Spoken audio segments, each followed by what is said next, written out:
ਜਿਹਨੂੰ ਗੁਰਬਾਣੀ ਦੇ ਵਿੱਚ ਨਿਰਾਕਾਰ ਕਿਹਾ ਹੈ। ਕਿਉਂਕਿ ਤੁਸੀਂ ਜੇਕਰ ਨੇਤਰ ਖੋਲ੍ਹ ਕੇ ਦੇਖੋਗੇ ਤਾਂ ਸਾਰੀ ਬੋਡੀ ਤੁਹਾਡੀ ਆਕਾਰ ਰੂਪ ਹੈ, ਔਰ ਜੇ ਨੇਤਰ ਬੰਦ ਵੀ ਕਰ ਲਓਗੇ, ਧਿਆਨ ਨਾਲ ਲਾਓਗੇ, ਤਾਂ ਵੀ ਜਿਹੜੇ ਤੁਹਾਡੇ ਅੱਖਾਂ ਦੇ ਅੱਗੇ ਆਕਾਰ ਆਈ ਜਾਣਗੇ। ਫੋਟੋਆਂ ਸਾਡੇ ਮਨ ਦੇ ਵਿੱਚ ਆਈ ਜਾਂਦੀਆਂ ਨੇ ਅੱਖਾਂ ਬੰਦ ਦੇ ਵਿੱਚ। ਸਾਡੀ ਬੋਡੀ ਦੇ ਵਿੱਚ ਇੱਕ ਹੀ ਪੁਆਇੰਟ ਹੈ ਜਿੱਥੇ ਕੋਈ ਆਕਾਰ ਨਹੀਂ, ਉਹ ਹੈ ਅੱਖਾਂ ਬੰਦ ਕਰਨ 'ਤੇ ਜੋ ਸਾਹਮਣੇ ਸਾਨੂੰ ਦਿਖਦਾ ਹੈ, ਇਹਨੂੰ ਕਹਿ ਦਿੱਤਾ ਗਿਆ ਨਿਰਾ ਆਕਾਰ। ਨਿਰਾ ਆਕਾਰ ਤੋਂ ਰਹਿਤ ਅਵਸਥਾ, ਸ਼ੂਨਯ ਅਵਸਥਾ, ਡੈਡ ਅਵਸਥਾ, ਸੁੰਨ ਅਵਸਥਾ, ਵੱਖ-ਵੱਖ ਨਾਮਾਂ ਤੋਂ ਇਹਨੂੰ ਪੁਕਾਰਿਆ ਜਾਂਦਾ ਹੈ। ਜਦੋਂ ਵੀ ਅਸੀਂ ਮੈਡੀਟੇਸ਼ਨ ਸ਼ੁਰੂ ਕਰਨਾ ਹੈ, ਧਿਆਨ ਸ਼ੁਰੂ ਕਰਨਾ ਹੈ, ਤਾਂ ਨੇਤਰ ਬੰਦ ਵਿੱਚ ਅਸੀਂ ਸਾਹਮਣੇ ਧਿਆਨ ਲਾਉਣਾ ਹੈ। ਆਮ ਤੌਰ 'ਤੇ ਬਹੁਤ ਸਾਰੇ ਜੀਵ ਬਿਨਾਂ ਕਿਸੇ ਨਿਰਦੇਸ਼ ਤੋਂ, ਬਿਨਾਂ ਕਿਸੇ ਟੀਚਿੰਗ ਤੋਂ ਕਈ ਵਾਰ ਮਸਤਕ 'ਤੇ ਧਿਆਨ ਲਾ ਲੈਂਦੇ ਆ, ਤ੍ਰਿਕੁਟੀ 'ਤੇ ਧਿਆਨ ਲਾ ਲੈਂਦੇ ਆ। ਧਿਆਨ ਦਾ ਪ੍ਰੋਪਰ ਜੋ ਵੇ ਨਾ ਹੋਣ ਕਰਕੇ ਉਹ ਧਿਆਨ ਜਿਹੜਾ ਗਲਤ ਲੱਗ ਜਾਂਦਾ, ਅਤੇ ਕਈ ਵਾਰ ਸਾਡੇ ਸਰੀਰ ਦਾ ਜਾਂ ਸਾਡੀ ਹੈਲਥ ਦਾ ਨੁਕਸਾਨ ਵੀ ਹੋ ਜਾਂਦਾ। ਪਰ ਜਿਹੜਾ ਨੇਤਰ ਬੰਦ ਕਰਕੇ, ਅੱਖਾਂ ਨੂੰ ਰਿਲੈਕਸ ਕਰਕੇ, ਮਸਤਕ ਨੂੰ, ਸਾਰੀ ਬੋਡੀ ਨੂੰ ਰਿਲੈਕਸ ਕਰਕੇ ਜਿਹੜਾ ਅਸੀਂ ਸਾਹਮਣੇ ਸਿਰਫ ਧਿਆਨ ਦੁਆਰਾ ਦੇਖਣਾ ਹੈ, ਇਹ ਸਭ ਤੋਂ ਇੱਕ ਸੇਫ ਧਿਆਨ ਦਾ ਪੁਆਇੰਟ ਹੈ। ਮਹਾਰਾਜ ਜੀ ਕਹਿੰਦੇ ਪਾਪੜਿਆਂ ਪਛਾੜ ਬਾਣ ਸਚਾਵਾਂ ਸੰਨ ਕਹਿ, ਗੁਰ ਮੰਤਰੜਾ ਚਿਤਾਰ ਨਾਨਕ ਦੁੱਖ ਨਾ ਥੀ ਬਈ। ਕਹਿੰਦੇ ਜਦੋਂ ਸਾਡੇ ਮਨ ਦੇ ਉੱਤੇ ਬਹੁਤ ਸਾਰੀ ਪਾਪਾਂ ਦੀ ਮੈਲ ਚੜ੍ਹ ਜਾਂਦੀ ਹੈ, ਉਹਨਾਂ ਨੂੰ ਖਤਮ ਕਰਨ ਦੇ ਲਈ, ਤੇ ਕਹਿੰਦੇ ਬਾਣ ਸਚਾਵਾਂ ਸੰਨ ਕੇ, ਜਿਵੇਂ ਕਹਿੰਦੇ ਤੀਰ ਦੇ ਵਿੱਚੋਂ, ਕਮਾਨ ਦੇ ਵਿੱਚੋਂ ਤੀਰ ਨੂੰ ਖਿੱਚ ਕੇ ਮਾਰਿਆ ਜਾਂਦਾ ਹੈ। ਤੀਰ ਕਮਾਨ ਖਿੱਚ ਕੇ ਚਲਾਏ ਜਾਂਦੇ ਆ ਜਦੋਂ ਦੁਸ਼ਮਣ 'ਤੇ ਵਾਰ ਕਰਨਾ ਹੋਵੇ, ਉਦੋਂ ਕਹਿੰਦੇ ਖਿੱਚ ਕੇ ਉੱਚੀ ਆਵਾਜ਼ ਦੇ ਵਿੱਚ ਤੁਸੀਂ ਸਿਮਰਨ ਦਾ ਅਭਿਆਸ ਕਰਨਾ ਹੈ, ਜੋ ਕਿ ਅਸੀਂ ਪਹਿਲੀ ਸਟੇਜ ਦੇ ਵਿੱਚ ਕੀਤਾ। ਸੋ ਜਦੋਂ ਅਸੀਂ ਉੱਚੀ ਆਵਾਜ਼ ਦੇ ਵਿੱਚ ਅਭਿਆਸ ਕਰਦੇ ਹਾਂ, ਅਤੇ ਆਮ ਤੌਰ 'ਤੇ ਕਈ ਗੁਰਮੁਖ ਕਹਿ ਦਿੰਦੇ ਆ ਵੀ ਤੁਸੀਂ ਸਿਮਰਨ ਬਹੁਤ ਉੱਚੀ ਕਰਦੇ ਆ, ਇਹ ਗੁਰਮਤ ਨਹੀਂ ਹੈਗੀ, ਜਾਂ ਰੱਬ ਕੋਈ ਬੌਲਾ ਤਾਂ ਨਹੀਂ ਹੋ ਗਿਆ ਜਿਹਨੂੰ ਤੁਸੀਂ ਆਵਾਜ਼ਾਂ ਮਾਰਦੇ ਪਏ ਆ। ਸੋ ਮਾਲਕ ਨਹੀਂ ਬੌਲੇ ਹੈਗੇ, ਰੱਬ ਨਹੀਂ ਬੌਲੇ ਹੈਗੇ, ਸਾਡਾ ਮਨ ਬੌਲਾ ਹੋ ਗਿਆ। ਸਾਡੇ ਬੌਲੇ ਮਨ ਨੂੰ ਸਹਿਜ ਦੇ ਵਿੱਚ ਲਿਜਾਣ ਦੇ ਲਈ ਅਸੀਂ ਉੱਚੀ ਸਿਮਰਨ ਕਰਨਾ ਹੁੰਦਾ, ਜਿਹਨੂੰ ਮਹਾਰਾਜ ਜੀ ਕਹਿੰਦੇ ਆ ਤੀਖਣ ਬਾਣ ਚਲਾਏ ਨਾਮ ਪ੍ਰਭ ਧਿਆਈਐ, ਹਰਿਹਾ ਮਹਾਂ ਬਿਖਾਦੀ ਘਾਤ ਪੂਰਨ ਗੁਰ ਪਾਈਐ। ਕਹਿੰਦੇ ਤਿੱਖੇ ਬਾਣ ਚਲਾਉਣੇ ਪੈਂਦੇ ਆ। ਤਿੱਖੇ ਬਾਣ ਹੁੰਦੇ ਆ ਜਿਹੜੇ ਉਹ ਫਾਸਟ ਔਰ ਛੇਤੀ ਜਿਹੜੇ ਆ ਚੱਲਦੇ ਹੁੰਦੇ ਆ। ਜਦੋਂ ਕਮਾਨ ਖਿੱਚਦੇ ਆ ਅਤੇ ਤੀਰ ਜਿਹੜਾ ਜਲਦੀ ਚਲਾਇਆ ਜਾਂਦਾ ਹੈ, ਤਿੱਖੇ ਬਾਣ ਜਿਹੜੇ ਆ ਉਹ ਖਿੱਚ ਕੇ ਔਰ ਜਲਦੀ ਨਾਲ ਚਲਾਏ ਜਾਂਦੇ ਆ। ਸੋ ਜੋ ਆਪਾਂ ਪਹਿਲੋਂ ਅਭਿਆਸ ਕੀਤਾ ਸੀਗਾ ਉੱਚੀ ਤੇ ਔਰ ਉੱਚੀ ਆਵਾਜ਼ ਦੇ ਵਿੱਚ ਅਤੇ ਜਲਦੀ ਆਪਾਂ ਕੀਤਾ ਸੀਗਾ, ਵਾਹਿਗੁਰੂ ਵਾਹਿਗੁਰੂ ਵਾਹਿਗੁਰੂ ਵਾਹਿਗੁਰੂ, ਇਸ ਅਭਿਆਸ ਨੂੰ ਮਹਾਰਾਜ ਨੇ ਕਹਿ ਦਿੱਤਾ ਤੀਖਣ ਬਾਣ ਚਲਾਏ ਨਾਮ ਪ੍ਰਭ ਧਿਆਈਐ, ਹਰੇ ਹਾਂ ਮਹਾਂ ਬਿਖਾਦੀ ਘਾਤ ਪੂਰਨ ਗੁਰ ਪਾਈਐ। ਸੋ ਇਹ ਇਸ ਤਰੀਕੇ ਇਹ ਵਿਧੀਆਂ ਜੁਗਤੀਆਂ ਸਾਰੀਆਂ ਗੁਰਬਾਣੀ ਦੇ ਵਿੱਚ ਲਿਖੀਆਂ ਹੋਈਆਂ, ਜੋ ਆਪਾਂ ਉੱਚੀ ਨਾਮ ਜਪਦੇ ਹਾਂ, ਤੇਜ਼ ਨਾਮ ਜਪਦੇ ਹਾਂ ਅਤੇ ਸਹਿਜ ਦੇ ਵਿੱਚ ਨਾਮ ਜਪਦੇ ਹਾਂ। ਇਹ ਗੁਰਬਾਣੀ ਦੇ ਵਿੱਚ ਵੱਖ-ਵੱਖ ਮਨ ਦੀ ਅਵਸਥਾ ਦੇ ਵਿੱਚ ਫਿਰ ਸਾਨੂੰ ਸਮਝਾਇਆ ਜਾਂਦਾ ਹੈ। ਜਿਸ ਅਵਸਥਾ ਦੇ ਵਿੱਚ ਤੁਹਾਡਾ ਮਨ ਹੈ, ਉਸੇ ਮੁਤਾਬਕ ਹੀ ਜਿਹੜਾ ਤੁਸੀਂ ਨਾਮ ਜਪਣਾ ਹੈ। ਇੱਕ ਗੁਰਬਾਣੀ ਦੇ ਵਿੱਚ ਸ਼ਬਦ ਆਉਂਦਾ ਹੈ ਜਪਣਾ, ਇੱਕ ਆਉਂਦਾ ਹੈ ਧਿਆਉਣਾ, ਇੱਕ ਆਉਂਦਾ ਹੈ ਆਰਾਧਨਾ। ਇਹ ਤਿੰਨਾਂ ਅਵਸਥਾਵਾਂ ਦੇ ਵਿੱਚ ਹੀ ਫਰਕ ਹੈ। ਹੁਣ ਜਿਹੜਾ ਜਪਣਾ ਹੁੰਦਾ ਹੈ ਉਹ ਅਸੀਂ ਸਹਿਜ ਦੇ ਵਿੱਚ, ਜਿਹੜਾ ਆਮ ਤੌਰ 'ਤੇ ਜੋ ਨੋਰਮਲੀ ਅਸੀਂ ਸਿਮਰਨ ਕਰਦੇ ਹਾਂ, ਵਾਹਿਗੁਰੂ ਵਾਹਿਗੁਰੂ, ਇਹਨੂੰ ਜਪਣਾ ਕਹਿ ਦਿੰਦੇ ਆ। ਔਰ ਇੱਕ ਹੁੰਦਾ ਹੈ ਧਿਆਉਣਾ। ਧਿਆਉਣ ਤੋਂ ਭਾਵ ਹੁੰਦਾ ਕਿ ਤੁਸੀਂ ਜਪ ਨਹੀਂ ਰਹੇ, ਮੁੱਖੋਂ ਨਹੀਂ ਜਪ ਰਹੇ, ਧਿਆਨ ਦੁਆਰਾ ਮਾਲਕ ਨੂੰ ਤੁਸੀਂ ਚੇਤੇ ਕਰ ਰਹੇ ਹੋ। ਧਿਆਉਣ ਦੀ ਜਿਹੜੀ ਆ ਐਕਸਪਲੇਨੇਸ਼ਨ ਉਹ ਬਹੁਤ ਵੱਡੀ ਆ। ਆਮ ਤੌਰ 'ਤੇ ਜਦੋਂ ਕੋਈ ਸਿਮਰਨ ਕਰਦਾ ਹੈ, ਅਸੀਂ ਸਿਰਫ ਉਹਨੂੰ ਸੁਣ ਰਹੇ ਹਾਂ, ਉਹ ਵੀ ਧਿਆਉਣ ਦੇ ਵਿੱਚ ਆ ਜਾਂਦਾ ਹੈ। ਗੁਰਬਾਣੀ ਪੜ੍ਹਨੀ ਸੁਣਨੀ, ਕੀਰਤਨ ਕਰਨਾ ਸੁਣਨਾ, ਔਰ ਮਾਲਕ ਦੀ ਕਥਾ ਕਰਨੀ ਸੁਣਨੀ, ਇਹਦੇ ਵਿੱਚ ਜਿਹੜਾ ਤੁਸੀਂ ਧਿਆਨ ਦੁਆਰਾ ਮਾਲਕ ਦੇ ਯਾਦ ਕਰਦੇ ਹੋ, ਮਾਲਕ ਉੱਤੇ ਤੁਹਾਡਾ ਧਿਆਨ ਚਲਾ ਜਾਂਦਾ ਹੈ, ਇਹਨੂੰ ਕਹਿੰਦੇ ਆ ਧਿਆਉਣਾ। ਔਰ ਇੱਕ ਹੁੰਦਾ ਹੈ ਆਰਾਧਨਾ। ਆਰਾਧਨ ਦੀ ਜਿਹੜੀ ਅਵਸਥਾ ਹੈ, ਜੋ ਆਪਾਂ ਲੰਬਾ ਲੰਬਾ ਗੁਰਮੰਤਰ ਦਾ ਅਭਿਆਸ ਕੀਤਾ ਸੀਗਾ,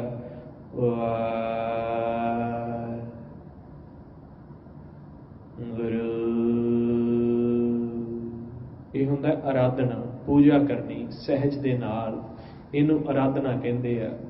ਸੋ ਇਹ ਸਾਰੇ ਜਿਹੜੀ ਆਪਾਂ ਸਿਮਰਨ ਦੇ ਵੱਖ-ਵੱਖ ਸਾਡੇ ਢੰਗ ਅੰਦਰ ਸਾਨੂੰ ਦੱਸੇ ਹੋਏ ਆ, ਤੇ ਇਸ ਕਰਕੇ ਇਹ ਆਰਾਧਨਾ, ਧਿਆਉਣਾ, ਜਪਣਾ ਜਾਂ ਉੱਚੀ ਸਿਮਰਨ ਕਰਨਾ ਜਾਂ ਸਹਿਜ ਦੇ ਵਿੱਚ ਕਰਨਾ, ਜਾਂ ਅਸੀਂ ਇੱਕ ਹੋਰ ਵਿਧੀ ਯੁਕਤ ਜੋ ਸਾਨੂੰ ਪਤਾ ਹੈ, ਹਰਿ ਕਾ ਬਿਲੋਵਣਾ, ਬਿਲੋਵ ਮੇਰੇ ਭਾਈ, ਸਹਿਜ ਬਿਲੋਵ ਜੈਸੇ ਤਤ ਨਾ ਜਾਈ, ਕਿ ਜਿਵੇਂ ਹੱਥ ਵਾਲੀ ਮਧਾਣੀ ਹੁੰਦੀ ਸੀ ਪੁਰਾਤਨ ਸਮੇਂ ਦੇ ਵਿੱਚ, ਉਹ ਦੁੱਧ ਦੇ ਵਿੱਚ ਪਾ ਕੇ ਜਦੋਂ ਮੱਖਣ ਨਿਕਲਣ 'ਤੇ ਆ ਜਾਂਦਾ ਸੀਗਾ, ਤਿਆਰ ਹੁੰਦਾ ਸੀਗਾ ਦੁੱਧ, ਜਿਹੜਾ ਰਿੜਕਾ ਤਿਆਰ ਹੁੰਦਾ ਸੀਗਾ, ਉਦੋਂ ਫਿਰ ਉਹਨੂੰ ਸਿਰਫ ਹੌਲੀ ਹੌਲੀ ਸਹਿਜ ਸਹਿਜ ਦੇ ਨਾਲ ਬਿਲੋਇਆ ਜਾਂਦਾ ਸੀ। ਪਹਿਲੋਂ ਰਿੜਕਾ ਤੇਜ਼ ਪਾਇਆ ਜਾਂਦਾ ਹੈ, ਜਿਵੇਂ ਜਿਵੇਂ ਫਿਰ ਰਿੜਕਣੇ ਦੇ ਨਾਲ ਦੁੱਧ ਤਿਆਰ ਹੁੰਦਾ ਜਾਂਦਾ ਹੈ, ਓਨਾ ਹੀ ਉਹਨੂੰ ਸਹਿਜ ਸਹਿਜ ਕਰਦੇ ਜਾਣਾ ਹੁੰਦਾ ਹੈ। ਇਸੇ ਤਰੀਕੇ ਜਿਹੜਾ ਮਨ ਨੂੰ ਬਿਲੋਣਾ ਹੈ, ਜਿਹੜਾ ਮਨ ਨੂੰ ਤਿਆਰ ਕਰਨਾ ਹੈ, ਇਹ ਵੀ ਪਹਿਲੋਂ ਅਸੀਂ ਤੇਜ਼ ਕਰਨਾ ਹੈ, ਔਰ ਜਿਵੇਂ ਜਿਵੇਂ ਫਿਰ ਮਨ ਜਿਹੜਾ ਸਹਿਜ ਦੇ ਵਿੱਚ ਤਿਆਰ ਹੁੰਦਾ ਜਾਏਗਾ, ਉਸੇ ਤਰੀਕੇ ਹੀ ਅਸੀਂ ਫਿਰ ਹਰੀ ਦੇ ਬਿਲੋਵਣੇ ਨੂੰ ਸਹਿਜ ਸਹਿਜ ਕਰਦੇ ਜਾਣਾ ਹੈ। ਔਰ ਇਹ ਵਿਧੀ ਮੁਤਾਬਕ ਆਪਾਂ ਚੱਲਣਾ ਹੈ। ਔਰ ਕਿ ਸਿਮਰਨ ਕਰਦਿਆਂ ਵਿਚਾਰਾਂ ਨੂੰ ਰੋਕਦਿਆਂ ਹੋਇਆਂ ਤੁਸੀਂ ਅੰਤਰਗਤ ਸਰੀਰ ਨੂੰ ਰਿਲੈਕਸ ਕਰਦੇ ਜਾਓ। ਅੱਖਾਂ, ਮੱਥਾ, ਕੰਨ, ਗਰਦਨ, ਕੰਧੇ, ਬਾਹਾਂ, ਪੈਰ, ਲੱਤਾਂ, ਇਹ ਸਾਰੇ ਤੁਸੀਂ ਰਿਲੈਕਸ ਕਰਦੇ ਜਾਓ। ਜਦੋਂ ਤੁਸੀਂ ਸਿਮਰਨ ਕਰਨਾ ਹੈ, ਜਦੋਂ ਉੱਚੀ ਸਿਮਰਨ ਕਰਨਾ ਹੈ, ਉਦੋਂ ਸਾਨੂੰ ਇੱਕ ਚੌਂਕੜੇ ਦੀ ਵੀ ਜ਼ਰੂਰਤ ਹੁੰਦੀ ਹੈ, ਸਪੈਸ਼ਲ ਬੈਠਕ ਦੀ ਲੋੜ ਹੁੰਦੀ ਹੈ ਜਦੋਂ ਅਸੀਂ ਸਿਮਰਨ ਕਰਨਾ ਹੁੰਦਾ ਹੈ ਲਗਾਤਾਰ। ਪਰ ਜਦੋਂ ਸਿਮਰਨ ਕਰਨ ਤੋਂ ਬਾਅਦ ਤੁਸੀਂ ਸਹਿਜ ਦੇ ਵਿੱਚ ਜਾਣਾ ਹੈ, ਤਾਂ ਤੁਸੀਂ ਜਿਹੜੀ ਵੀ ਕੰਫਰਟ ਤੁਹਾਨੂੰ ਤੁਹਾਡੇ ਸਰੀਰ ਨੂੰ ਜਿਹੜੀ ਬੈਠਕ ਬਣਦੀ ਆ, ਜਿਹੜਾ ਵੀ ਤੁਹਾਡਾ ਬੈਠਣ ਦਾ ਆਸਾਨ ਤਰੀਕਾ ਬਣਦਾ, ਉਸ ਤਰੀਕੇ ਬਹਿ ਜਾਓ। ਸਿਮਰਨ ਜਿਹੜਾ ਤੁਸੀਂ ਚੌਂਕੜਾ ਲਾ ਕੇ ਵੀ ਕਰ ਸਕਦੇ ਆ, ਇੱਕ ਸਪੈਸ਼ਲ ਪੋਜੀਸ਼ਨ ਦੇ ਵਿੱਚ ਵੀ ਕਰ ਸਕਦੇ ਆ। ਪਰ ਜਦੋਂ ਸਿਮਰਨ ਕਰਨ ਤੋਂ ਬਾਅਦ ਤੁਸੀਂ ਸਰੀਰ ਨੂੰ ਰਿਲੈਕਸ ਕਰਨਾ ਹੈ, ਧਿਆਨ ਸਹਿਜ ਜਾਂ ਸੁੰਨ ਦੇ ਵਿੱਚ ਲੈ ਕੇ ਜਾਣਾ ਹੈ, ਤਾਂ ਜੋ ਵੀ ਤੁਹਾਡਾ ਕੰਫਰਟੇਬਿਲਿਟੀ ਬਣਦੀ ਆ, ਕੰਫਰਟ ਪੋਜੀਸ਼ਨ ਬਣਦੀ ਆ, ਉਸ ਪੋਜੀਸ਼ਨ ਦੇ ਵਿੱਚ ਬਹਿ ਕੇ ਸਰੀਰ ਨੂੰ ਢਿੱਲਿਆਂ ਛੱਡਦੇ ਜਾਣਾ।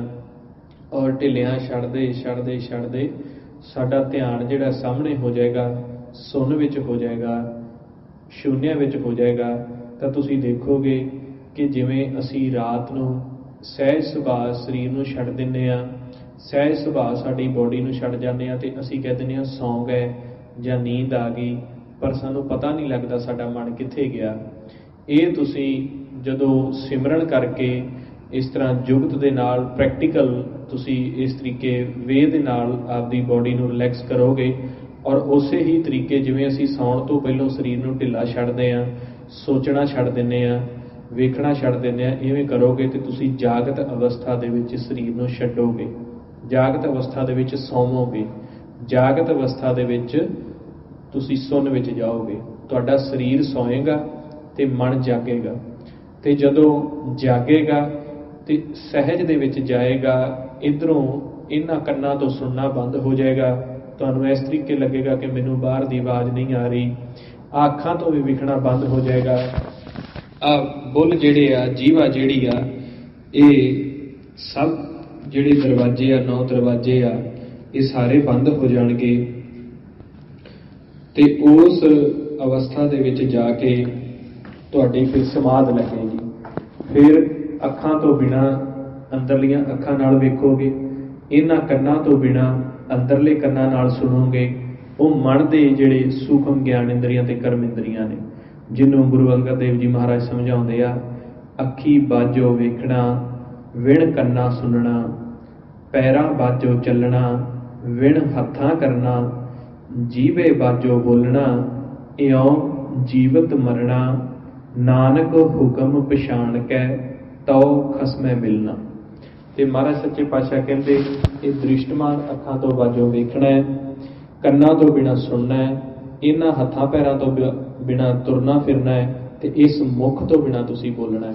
ਇਸੇ ਹੀ ਪੋਜੀਸ਼ਨ ਨੂੰ ਕਹਿਤਾ। ਪਹਿਲੋਂ ਅਸੀਂ ਇਸ ਮੁੱਖ ਦੇ ਨਾਲ ਵਾਹਿਗੁਰੂ ਕੀਤਾ, ਇਸ ਕੰਨਾਂ ਨੂੰ ਸੁਣਾਇਆ ਔਰ ਅੱਖਾਂ ਨੂੰ ਰਿਲੈਕਸ ਕੀਤਾ। ਬਾਅਦ ਦੇ ਵਿੱਚ ਵਾਹਿਗੁਰੂ ਕਰਦੇ ਕਰਦੇ ਕੰਨਾਂ ਨੂੰ ਸੁਣਾਉਂਦੇ ਸੁਣਾਉਂਦੇ ਇਸ ਸਰੀਰ ਨੂੰ ਰਿਲੈਕਸ ਕਰਕੇ ਸਾਡਾ ਮਨ ਜਿਹੜਾ ਹੈ ਉਹ ਅੱਗੇ ਸਮਾਧ ਅਵਸਥਾ ਦੇ ਵਿੱਚ ਚਲਾ ਜਾਏਗਾ, ਜਿਹਨੂੰ ਪੰਜਵੇਂ ਪਾਤਸ਼ਾਹ ਕਹਿੰਦੇ ਆ ਸੁਨ ਸਮਾਧ ਅਨਹਤ ਤਹਿਨਾਦ ਕਹਿਣ ਨਾ ਜਾਈ ਅਚਰਜ ਵਿਸਮਾਦ। ਸੁਨ ਅਵਸਥਾ ਦੇ ਵਿੱਚ ਜਦੋਂ ਤੁਹਾਡੇ ਮਨ ਨੇ ਸਮਾਧ ਲਾਏਗਾ ਤੇ ਫਿਰ ਕਹਿੰਦੇ ਉੱਥੋਂ ਅਨਹਤ ਨਾਦ ਪ੍ਰਗਟ ਹੋਏਗਾ। ਜਦੋਂ ਇਹਨਾਂ ਕੰਨਾਂ ਦੇ ਨਾਲ ਆਪਾਂ ਨੂੰ ਸੁਣਨਾ ਬੰਦ ਹੋ ਗਿਆ, ਮਨ ਸਾਡਾ ਟਿਕਾਓ ਦੇ ਵਿੱਚ ਆ ਗਿਆ ਤੇ ਸਾਡੇ ਅੰਦਰ ਲਗਾਤਾਰ ਉਸ ਸੁਖਮਨ ਦੇ ਵਿੱਚ ਸ਼ਬਦ ਚੱਲ ਰਹੇ ਆ, ਜਿਹਨੂੰ ਮਹਾਰਾਜ ਕਹਿੰਦੇ ਵਾਜੈ ਪੰਚ ਸ਼ਬਦ ਤਿਤ ਘਰ ਸੁਭਾਗੇ, ਘਰ ਸੁਭਾਗੇ ਸ਼ਬਦ ਵਾਜੇ ਕਲਾ ਜਿਤ ਕਰ ਧਾਰੀਆਂ, ਪੰਚ ਦੁੱਤ ਦਵਸ ਕੀਤੇ ਕਾਲ ਕੰਟਕ ਮਾਰਿਆ। ਉਹ ਪੰਜ ਸ਼ਬਦ ਜਿਨ੍ਹਾਂ ਦੇ ਬਾਰੇ ਗੁਰਬਾਣੀ ਦੇ ਵਿੱਚ ਦੱਸਿਆ ਗਿਆ, ਮਸਤਕ ਪਦਮ ਦੁਆਲੇ ਮਣੀ ਮਾਹੇ ਨਿਰੰਜਨ ਤ੍ਰੈ ਭਵਨ ਧਣੀ, ਪੰਜ ਸ਼ਬਦ ਨਿਰਮਾਇਲ ਬਾਜੇ ਢੋਲਕੇ ਚਵਰ ਸੰਖ ਘਣ ਗਾਜੇ। ਉਸ ਢੋਲਕੀ ਦੀ ਆਵਾਜ਼, ਸੰਖ ਦੀ, ਘੁੰਗਰੂਆਂ ਦੀ, ਘਣ ਦੀ ਗਰਜ, ਇਹ ਸਾਰੇ ਸ਼ਬਦ ਸਾਡੇ ਫਿਰ ਅੰਦਰੋਂ ਪ੍ਰਗਟ ਹੋ ਕੇ ਸਾਨੂੰ ਸੁਣਨ ਲੱਗ ਜਾਂਦੇ ਆ। ਜਿਵੇਂ ਆਪਾਂ ਸੁਬਾਹ ਵੀ ਵਿਚਾਰ ਕੀਤੀ ਸੀ ਵੀ ਕਿੰਨੇ ਸ਼ਬਦ ਗੁਰਬਾਣੀ ਵਿੱਚ ਦੱਸੇ ਨੇ ਸੂਖਮ ਸ਼ਬਦ, ਤਾਂ ਅਸੀਂ ਜਦੋਂ ਰਾਗਮਾਲਾ ਪੜ੍ਹਦੇ ਹਾਂ 1429 ਤੋਂ 1430 ਅੰਗ ਦੇ ਵਿੱਚ ਉਹ ਸਾਰੇ ਅੰਦਰਲੇ ਸੂਖਮ ਸ਼ਬਦ ਦੱਸੇ ਆ ਤੇ ਆਖਰ ਦੇ ਵਿੱਚ ਉਹਨਾਂ ਦੀ ਗਿਣਤੀ ਵੀ ਦੱਸੀ ਆ ਵੀ ਕਿੰਨੇ ਸ਼ਬਦ ਮੁੱਖ ਤੌਰ ਤੇ ਤੁਹਾਡੇ ਅੰਦਰ ਚੱਲਦੇ ਆ। ਤੇ ਮਹਾਰਾਜ ਕਹਿੰਦੇ ਖਸਟ ਰਾਗ ਪੁਨ ਗਾਏ ਸੰਗ ਰਾਗਣੀ ਦੀਸ, ਸਭੈ ਪੁੱਤਰ ਰਾਗਨ ਕੇ 18 10 20। ਖਸਟ ਹੋ ਗਿਆ 6 ਖਟ ਚੱਕਰ, ਸੰਗ ਰਾਗਣੀ 30, 6 ਤੇ 30 36, ਸਭੈ ਪੁੱਤਰ ਰਾਂਗਣ ਕੇ 18 10 ਤੇ 20 ਤੇ ਮਹਾਰਾਜ ਸੱਚੇ ਪਾਤਸ਼ਾਹ 18 10 28 ਤੇ 48 ਤੇ 36 ਦਾ 84 ਦਾ ਜੋੜ ਬਣਦਾ ਹੈ ਕਿ 84 ਮੁੱਖ ਰਾਗ ਆ ਜੋ ਸਾਡੇ ਅੰਦਰ ਅਨਹਦ ਬਾਣੀ ਦੇ ਰੂਪ ਦੇ ਵਿੱਚ ਚੱਲਦੇ ਆ। ਸੋ ਇਹੀ ਸਾਡਾ ਮਨੋਰਥ ਆ ਕਿ ਜਿਹੜਾ ਜਿਵੇਂ ਬਾਹਰ ਅਸੀਂ ਗੁਰਦੁਆਰੇ ਜਾਂਦੇ ਹਾਂ, ਬਾਹਰ ਅਸੀਂ ਤੀਰਥਾਂ ਤੇ ਇਸ਼ਨਾਨ ਕਰਦੇ ਹਾਂ, ਬਾਹਰ ਅਸੀਂ ਪੰਜਾਬੀ ਇੰਗਲਿਸ਼ ਹਿੰਦੀ ਦੇ ਵਿੱਚ ਸੰਗਤ ਕਰਦੇ ਹਾਂ, ਕਥਾ ਸੁਣਦੇ ਹਾਂ, ਇਸੇ ਤਰੀਕੇ ਹੀ ਇਹ ਗੁਰਦੁਆਰਾ ਸਾਡੇ ਅੰਦਰ ਹੈ। ਇਹ ਕਥਾ ਵੀ ਜਿਹੜੀ ਹੈ ਉਹ ਅਨਹਦ ਬਾਣੀ ਦੇ ਰੂਪ ਦੇ ਵਿੱਚ ਸਾਡੇ ਅੰਦਰ ਚੱਲਦੀ ਪਈ ਹੈ। ਇਹ ਬਾਹਰ ਜੋ ਅਸੀਂ ਤੀਰਥਾਂ ਤੇ ਜਾਂਦੇ ਹਾਂ ਉਹ ਤੀਰਥ ਵੀ ਸਾਡੇ ਅੰਦਰ ਹੈ। ਸੋ ਜਦੋਂ ਅਸੀਂ ਅੰਤਰਗਤ ਖੋਜ ਸ਼ੁਰੂ ਕਰਾਂਗੇ ਤੇ ਫਿਰ ਜਿਹੜਾ ਹੈ ਇਹ ਸਾਨੂੰ ਅੰਦਰੋਂ ਪ੍ਰਾਪਤੀ ਹੋਏਗੀ, ਜਿਹਨੂੰ ਕਹਿੰਦੇ ਨੇ ਮਨ ਮੰਦਰ ਤਨ ਵੇਸ ਕਲੰਦਰ, ਘਟ ਹੀ ਤੀਰਥ ਨਾਵਾ, ਏਕ ਸ਼ਬਦ ਮੇਰੇ ਪ੍ਰਾਣ ਬਸਤ ਹੈ ਬਹੁੜ ਜਨਮ ਨਾਵਾ। ਇਹ ਮਨ ਮੰਦਰ ਹੈ, ਮਨ ਦੇ ਵਿੱਚ ਮੰਦਰ ਹੈ। ਉਹ ਕਿਹੜਾ ਮੰਦਰ ਹੈ? ਉਹ ਪ੍ਰਕਾਸ਼ ਦਾ ਮੰਦਰ ਹੈ। ਔਰ ਕਹਿੰਦੇ ਘਟ ਦੇ ਵਿੱਚ ਹੀ ਤੀਰਥ ਹੈ। ਕਿਵੇਂ? ਕਹਿੰਦੇ ਏਕ ਸ਼ਬਦ ਮੇਰੇ ਪ੍ਰਾਣ ਬਸਤ ਹੈ। ਉਹ ਨਾਦ ਧੁਨ ਕਹਿੰਦੇ ਇੱਕ ਸਾਡੇ ਅੰਦਰ ਵਸਦੀ ਪਈ ਆ, ਜਿਹਨੂੰ ਸੁਣਨ ਤੇ ਫਿਰ ਸਾਡਾ ਜਨਮ ਤੇ ਮਰਨ ਖਤਮ ਹੋ ਜਾਂਦਾ ਹੈ। ਸੋ ਇਸ ਤਰੀਕੇ ਸਾਡੇ ਅੰਦਰ ਇਹ ਮਾਲਕ ਦਾ ਖਜ਼ਾਨਾ ਚੱਲਦਾ ਪਿਆ, ਜਿਹਨੂੰ ਮਹਾਰਾਜ ਕਹਿੰਦੇ ਆ ਹਰ ਜੀਓ ਗੁਫਾ ਅੰਦਰ ਰੱਖ ਕੇ ਵਾਜਾ ਪਾਉਣ ਵਜਾਇਆ, ਵਜਾਇਆ ਵਾਜਾ ਪਾਉਣ 9 ਦੁਆਰੇ ਪ੍ਰਗਟ ਕੀਏ, 10ਵਾਂ ਗੁਪਤ ਰਖਾਇਆ, ਗੁਰਦੁਆਰੇ ਲਾਏ ਭਾਵਨੀ ਇੱਕ ਨਾ 10ਵਾਂ द्वार दिखाया, तह अनेक रूप नाव नव निध जिसका अंत न जाई पाया, कह नानक हर प्यारे जियो वाजा पाउण वजाया। सो महाराज सच्चे पातशाह कहते महाराज गुफा दे विच रख के पाउण दा वाजा वजाउंदे पए आ ते कहंदे पाउण दा वाजा वजा के ते फिर तुसीं 10वां द्वार वेख सकदे आ। हुण किहड़ी गुफा है? आ जिहड़ा मुख है साडा, मुख तो लैके नाभि तक इस अवस्था नूं गुरबाणी विच गुफा कहा। ਇਹਦੇ ਵਿੱਚ ਪਾਉਣ ਦਾ ਵਾਜਾ ਵੱਜਦਾ ਪਿਆ, ਜਿਹੜਾ ਮੈਂ ਬੋਲ ਰਿਹਾ ਇਹ ਪਾਉਣ ਦਾ ਵਾਜਾ ਹੀ ਆ। ਪਾਉਣ ਦੁਆਰਾ ਜੀਵਾ ਦੇ ਵਿੱਚ ਵਾਜਾ ਵੱਜਦਾ ਪਿਆ, ਇਸ ਗੁਫਾ ਦੇ ਵਿੱਚ ਵੱਜਦਾ ਪਿਆ, ਤੁਸੀਂ ਸੁਣਦੇ ਪਏ ਹੋ। ਤੇ ਕਹਿੰਦੇ ਇਸ ਵਾਜੇ ਨੂੰ ਵਜਾ ਕੇ ਤੇ ਕਹਿੰਦੇ 9 ਦੁਆਰੇ ਪ੍ਰਗਟ ਕੀਏ, 10ਵਾਂ ਜਿਹੜਾ ਗੁਪਤ ਹੈ ਉਹਨੂੰ ਕੀ ਕਹਿੰਦੇ? ਗੁਰਦੁਆਰੇ ਲਾਏ ਭਾਵਨੀ ਇੱਕ ਨਾ 10ਵਾਂ ਦੁਆਰ ਦਿਖਾਇਆ। ਗੁਰਦੁਆਰੇ ਦੇ ਵਿੱਚ ਭਾਵਨਾ ਲਾ ਕੇ ਬੈਠਣਾ ਪਊਗਾ ਤੇ ਉੱਥੋਂ ਤੁਹਾਨੂੰ 10ਵਾਂ ਦੁਆਰ ਪ੍ਰਗਟ ਹੋਏਗਾ। ਉਹ ਗੁਰਦੁਆਰਾ ਕਹਿ ਦਿੱਤਾ ਇਸੇ ਸੁਣ ਅਵਸਥਾ ਨੂੰ, ਜਿੱਥੇ ਆਪਾਂ ਧਿਆਨ ਰੱਖਦੇ ਹਾਂ। ਇੱਥੋਂ ਫਿਰ 10ਵਾਂ ਘਰ ਜਦੋਂ ਪ੍ਰਗਟ ਹੋ ਗਿਆ ਤੇ ਕਹਿੰਦੇ ਤਹ ਅਨੇਕ ਰੂਪ ਨਾਉ ਨਵਨਿਧ, ਉਹਦੇ ਵਿੱਚ ਫਿਰ ਪ੍ਰਕਾਸ਼ ਹੈ, ਨਾਮ ਹੈ, 9 ਨਿਧੀਆਂ 18 ਸਿੱਧੀਆਂ ਦਾ ਖਜ਼ਾਨਾ ਹੈ, ਚਾਰੇ ਪਦਾਰਥਾਂ ਦਾ ਖਜ਼ਾਨਾ ਹੈ।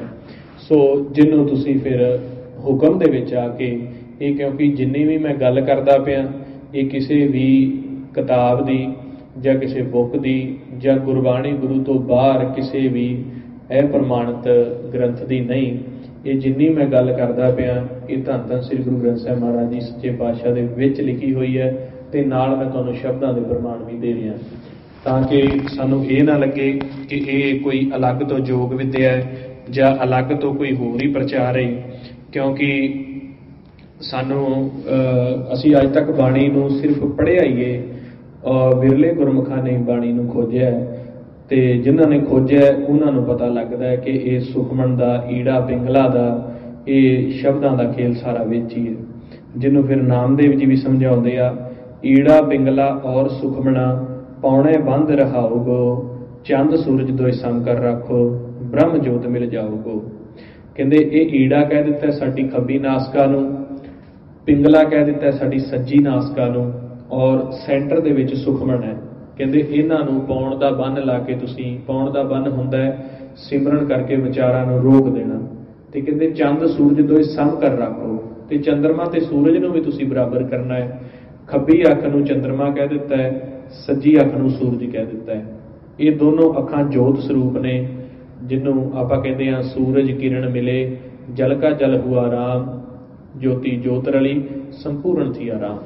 ਇਹ ਖੱਬੇ ਨੇਤਰ ਨੂੰ ਚੰਦ ਕਹਿ ਦਿੱਤਾ ਹੈ, ਇਹ ਜੋਤ ਸਰੂਪ ਹੈ।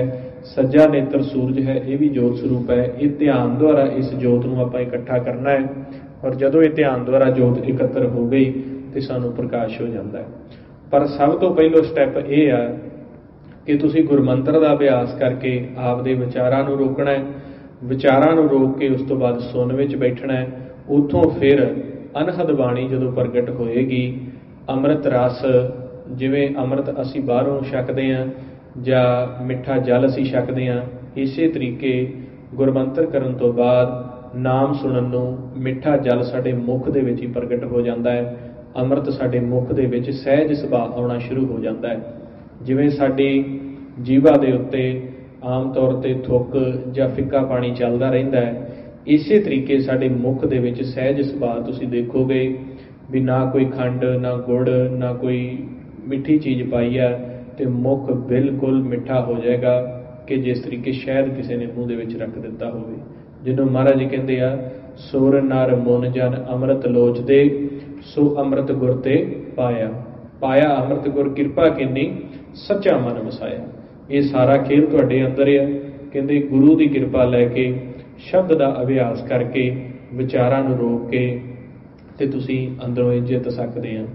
ਸੋ ਇਹ ਖੇਲ ਵੀ ਸਾਰਾ ਇਸੇ ਕਰਕੇ ਅਸੀਂ ਨਿਤਨੇਮ ਦੀਆਂ ਬਾਣੀਆਂ, ਸਹਿਜ ਪਾਠ, ਗੁਰਬਾਣੀ ਗੁਰੂ ਨੂੰ ਰੋਜ਼ ਦਾ ਰੋਜ਼ ਜਿੰਨਾ ਵੀ ਸਮਾਂ ਸਾਨੂੰ ਵੱਧੋ ਵੱਧ ਮਿਲਦਾ ਹੈ ਅਸੀਂ ਪੜ੍ਹਨਾ ਹੁੰਦਾ ਹੈ, ਵਿਚਾਰਨਾ ਹੁੰਦਾ ਹੈ, ਤਾਂ ਕਿ ਸਾਨੂੰ ਗੁਰਬਾਣੀ ਦੇ ਵਿੱਚੋਂ ਹੋਰ ਵੀ ਬ੍ਰਹਮ ਦੀਆਂ ਸਹਿਜ ਦੀਆਂ ਗੱਲਾਂ ਜਿਹੜੀਆਂ ਨੇ ਪਤਾ ਲੱਗਣ ਕਿ ਸਾਡੇ ਅੰਦਰ ਕਿਸ ਤਰੀਕੇ ਮਾਲਕ ਨੇ ਗੁਪਤ ਖਜ਼ਾਨਾ, ਨਾਮ ਦਾ ਖਜ਼ਾਨਾ, ਅਨਹਦ ਬਾਣੀ ਦਾ ਖਜ਼ਾਨਾ ਰੱਖਿਆ ਹੋਇਆ, ਔਰ ਅਸੀਂ ਉਹਨੂੰ ਕਿਸ ਤਰੀਕੇ ਪ੍ਰਾਪਤ ਕਰ ਸਕਦੇ ਹਾਂ।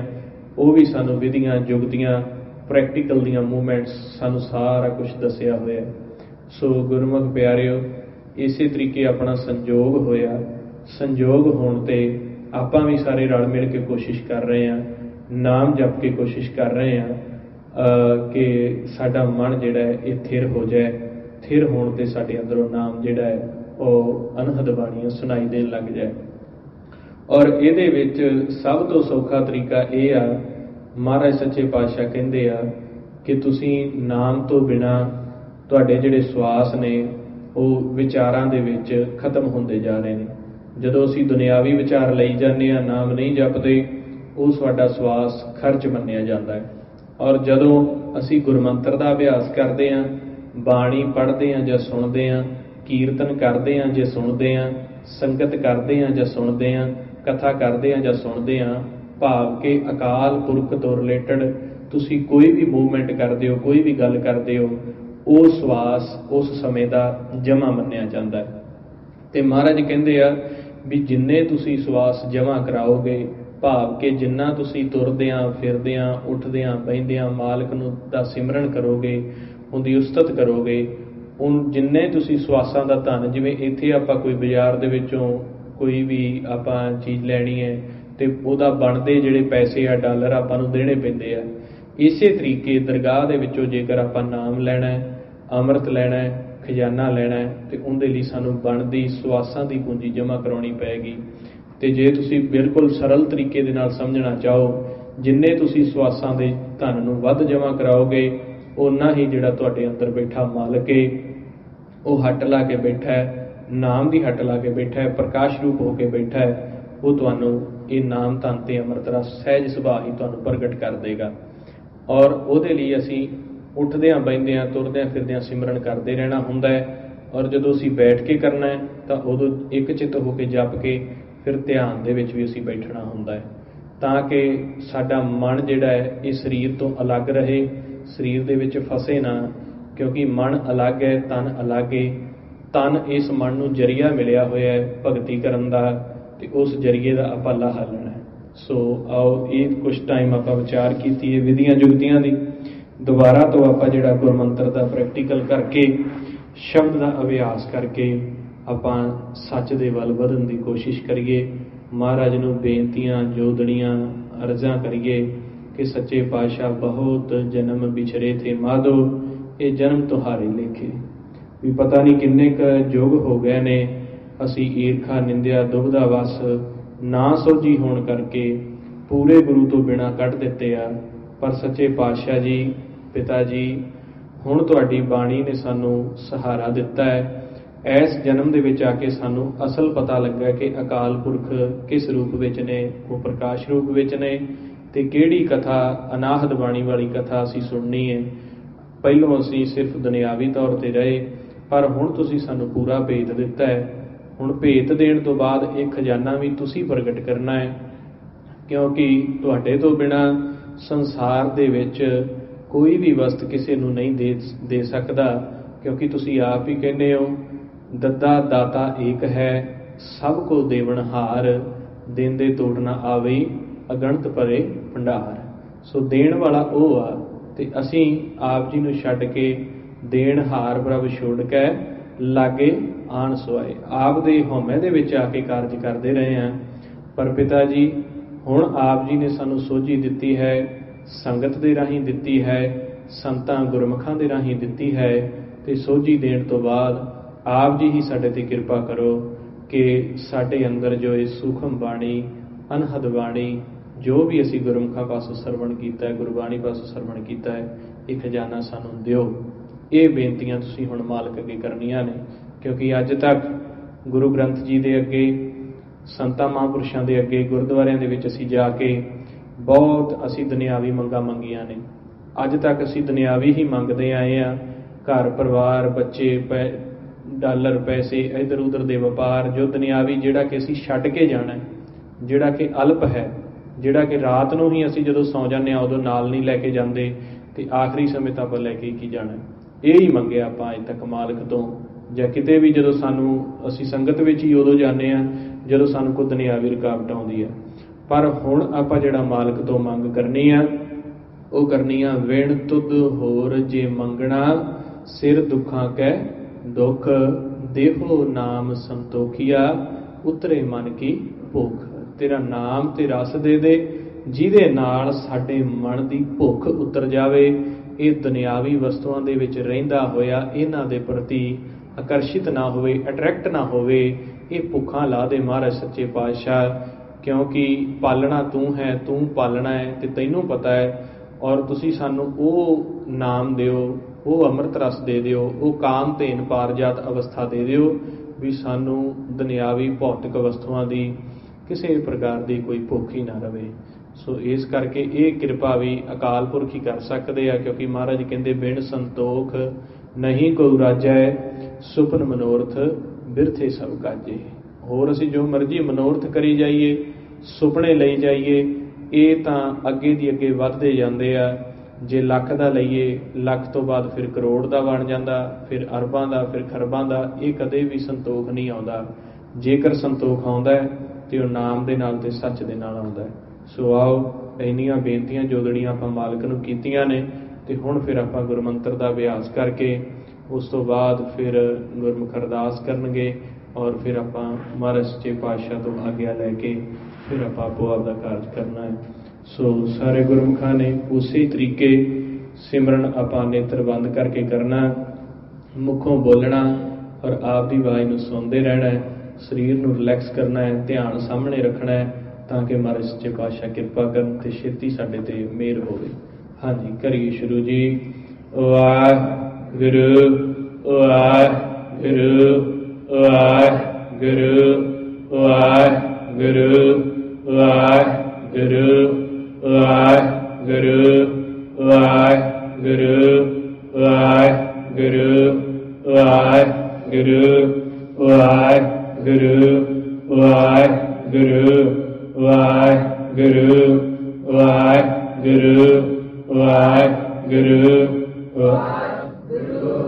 वाहिगुरू वाहिगुरू।